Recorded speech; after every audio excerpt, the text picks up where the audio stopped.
with this that their child just continues to hand flap, which results in creating anxiety, which further results in hand flapping. Eliminate that so-called anxiety. And how is that done? The big question is, what do I put in my visual schedule? And the child will forget to do this because there is so much more to do, and the child is happy doing those.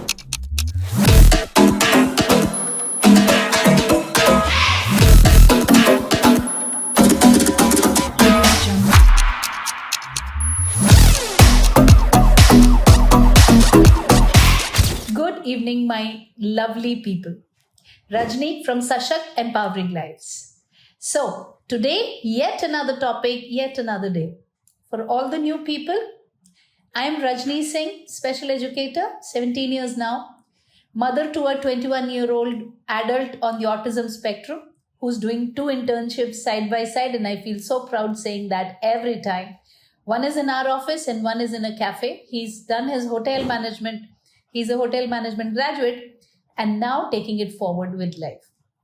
On this platform, we talk about everything related to autism, the right autism parenting, the effective ways of teaching concepts so that they are long-standing and the child learns them on a permanent basis, mental health of the parents, and everything else around autism. So, if you are a new parent, please consider subscribing, press the like button, and share with your loved ones. Also press the notification.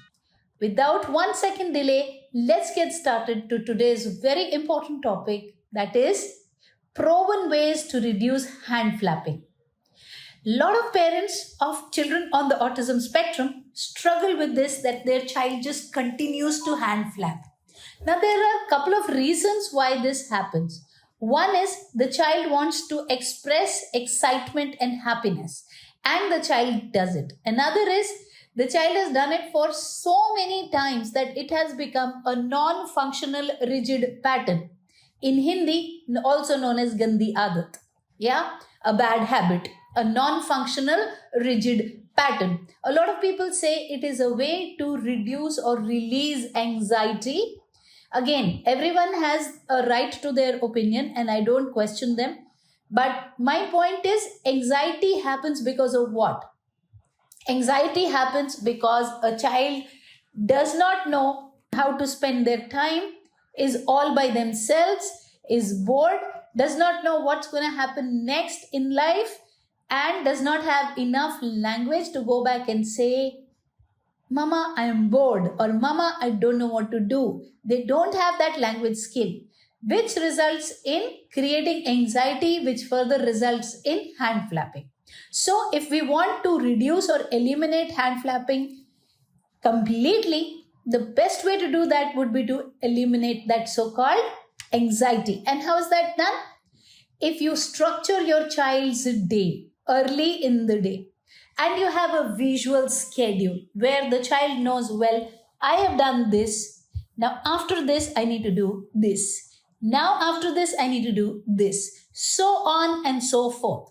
Then the child's environment is predictable.